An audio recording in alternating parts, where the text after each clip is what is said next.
나는 익명으로 남고 싶었다. 내가 원하는 것은 익명의 시골, 익명의 마을에서 익명의 여자와 익명의 사랑을 나누어 익명의 가족을 이루고 익명의 인물들을 모아 새로운 익명의 세계를 만들어내는 것이었다. 시작이란 없다. 나는 누군가의 자식이고 사람은 각자의 차례로 이 세상에 태어난다. 그러고는 어딘가에 소속된다.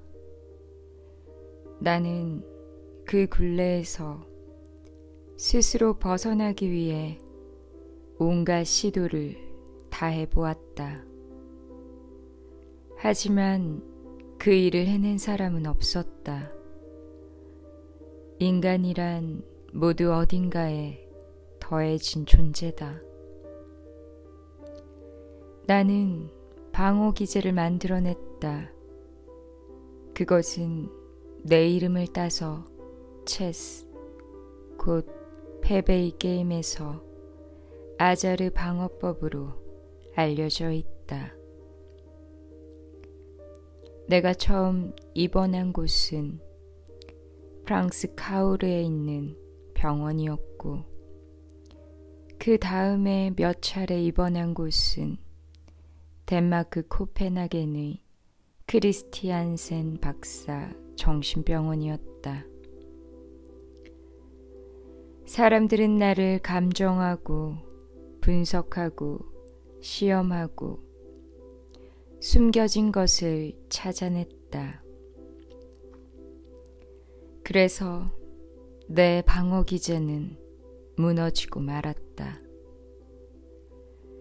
나는 완치되어 다시 사회로 복귀했다. 퇴원할 때 나는 내 진료 카드 중 몇 장을 훔쳐내는 데 성공했다. 그로부터 나 자신을 되찾을 수 없겠는지, 문학적인 관점에서 끌어낼 것이 없는지 알아보기 위해서였다. 자기 위장 증세가 있음, 몇 년에 걸쳐 집요하게 계속되어 현재 상태의 이름, 자신이 실제하는 존재인지에 대한 혼란을 느끼는 편집적 성격으로 판명됨. 인정한다. 하지만 사람들은 모두 앞다투어 위장을 하고 있지 않은가. 나는 40년 동안 도로 청소부로 일하고 있는 알제리 남자를 안다. 내가 아는 어떤 개찰원은 하루에 같은 동작을 3000번씩이나 반복한다. 위장하는 일을 그만둔다면 그 사람은 비사회적이고 부적응자이며 정신 나간 사람으로 간주될 것이다. 좀 더 강하게 말해서 철저히 가면을 쓴 세상 속에서 위장하는 것이야말로 삶의 실상이라고 말할 수 있다. 하지만 그렇게 한다면 내 경우 성숙하지 못한 인간이라는 평가를 받으리라. 고아임, 먼 친척 한 사람에게 어린 시절부터 증오심을 품어옴. 특히 진짜 아버지를 찾고자 하는 의지가 있음. 통통 마쿠투는 비열한 사람이지만 그렇다고 해서 꼭 그가 내 아버지란 뜻은 아니다. 나는 그렇게 주장한 적이 없다. 다만 이따금 절망한 나머지 그랬으면 하고 바랬던 때가 있긴 하다. 자기 앞의 생이 출간된 후 그가 친아버지라고 암시한 것은 내가 아니라 내 배우를 캔 이들이다. 구두끈을 풀려고 할 때마다 오히려 매듭을 지어버려 신발을 벗느라 분노에 휩싸여 끈을 당겨서 끊거나 잘라버림. 심리적인 매듭을 구두끈에 투사함. 심리적으로 매듭을 풀려 하지만 오히려 더욱 심하게 얽히게만 할 뿐임.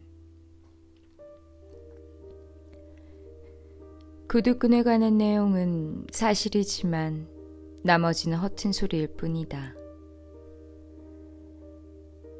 내가 내 피부와 문제가 있는 것 또한 사실이다. 그도 그럴 것이 내 피부는 내 것이 아니기 때문이다. 나는 피부를 선조들에게서 물려받았을 뿐이다. 내 피부는 유전의 속삭임에 의해 치밀하고 계획적으로 되물림되어 왔다. 특히 밤이면 내 혈당 비율이 최저치로 떨어지는 듯한 새벽 4시경이면 피고는 일어나시오 하는 무시무시한 소리가 저 안에서 들려오는 것이다. 소속에 대한 임상 징후들, 이른바 내 증상이 언제 시작되었는지 잘 모른다. 정확히 어떤 처벌을 받았는지도 모르지만 어느 순간 갑자기 나 자신을 어이없을 정도로 드러낸 채 사람들에게 둘러싸여 있음을 발견했던 것이다. 사람들은 엄지로 나를 지목하고 있었다. 저자다. 저자를 잡아라. 나는 무제한으로 책임을 져야 하는 국제적인 문제인물이 되어 있었다. 그런데 바로 이런 이유에서 정신과 의사들은 나를 무책임한 인간이라고 선언했다. 그러니까 세상의 이 끝에서 저 끝까지 모든 사람이 자신을 박해한다고 느끼는 그때 그 사람은 피해망상증 환자라는 진단을 받는 것이다. 나는 나 자신으로부터 도망치기 위해 할 수 있는 모든 것을 다 했다. 심지어는 내게서 아주 멀어질 수 있을 것 같아 스와힐리어까지 배웠다. 나는 열심히 공부했고 몹시 노력했지만 아무 소용이 없었다. 왜냐하면 스와칠리어로 말한다 해도 내가 무슨 말을 하는지 이해할 수 있었기 때문이다. 소속된다는 게 바로 그런 것이다. 그래서 나는 헝가리 핀란드어를 배우기로 했다. 프랑스 땅인 카우르에서는 헝가리 핀란드어를 쓰는 사람과 마주칠 일이 없으리라고. 그 말을 쓰는 사람은 나 혼자뿐이라고 확신했다. 하지만 그래도 안전하다는 느낌이 들지 않았다. 프랑스 지방에서조차 헝가리 핀란드어를 할 줄 아는 사람이 있으리라는 생각이 나를 불안하게 했다. 그런 사람들끼리 만나면 감정에 겨워 서로를 얼싸안고 마음을 터놓고 대화하게 될 위험이 있었다. 그러다가 분명 경범죄를 저지르게 될 것이고 이후에는 우편 차량 습격을 도모하게 되리라.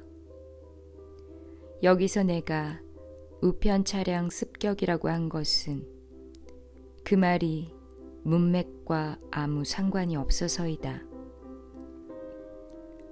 문맥과 상관없는 말을 할 기회를 놓쳐서는 안 된다. 정말이지 나는 문맥과 아무런 관계도 갖고 싶지 않다.